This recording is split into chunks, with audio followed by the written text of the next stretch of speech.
Luettuani kirjan Laiton lapsi mulle tuli hyvin etuoikeutettu olo. Trevorin elämä Etelä-Afrikassa poikkeaa paljon meidän suomalaisten nuorten elämästä. Trevor ei koskaan tuntenut kuuluvansa mihinkään porukkaan, koska hän oli liian musta hengätäkseen valkoisten kanssa ja liian valkoinen hengätäkseen mustien kanssa. Kirja avarsi paljon mun omaa maailmankuvaani ja antoi uuden näkökulman, millaista on elää epätasa-arvon ja rasismin keskellä. Samalla kirja oli tosi opettavainen ja opin eteläafrikkalaisten monikulttuurisuudesta ja millaisia yhteiskunnallisia ongelmia he ovat joutuneet kestämään. Kirjaa lukiessa tajuaa, miten naurettavia asioita tuolla on tehty. Yhdessä kohtauksessa ihmisten kansallisuus määritettiin heidän ihonvärin kautta. Kiinalainen saatettiin luokita mustaksi ja intialainen valkoiseksi. Ihmisiä ei kiinnostanut ollenkaan, mikä on muu kuin niin simppeli asia kuin ihonväri.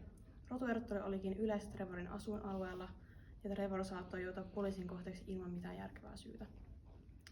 Kirjassa kuvailtiin myös millaista Trevorin elämä oli perheväkivallan keskellä. Trevor oli aina miettinyt, miksi hänen äitinsä ei halunnut mennä pakoon Abellia, vaikka Abel oli tosi väkivaltainen. Tapahtumat auttavat ymmärtämään paremmin juurikin perheväkivaltaan ja miksi heidän voi olla vaikeaa päästä pois heidän tilanteestaan. Muistan kohtauksen, jossa Trevor kysyy äidiltään, miksi hän ei karkaa Abelin luota. Hänen äiti kertoo, että hän pelkää Abelin tappavan hänet. Pelko voikin olla yksi syy, miksi pois pääseminen voi tuntua mahdottomalta. Jos haluaisit saada uusia näkökulmia ja avata omaa maailmankuvaa, niin voin ehdottomasti suositella kirjaa.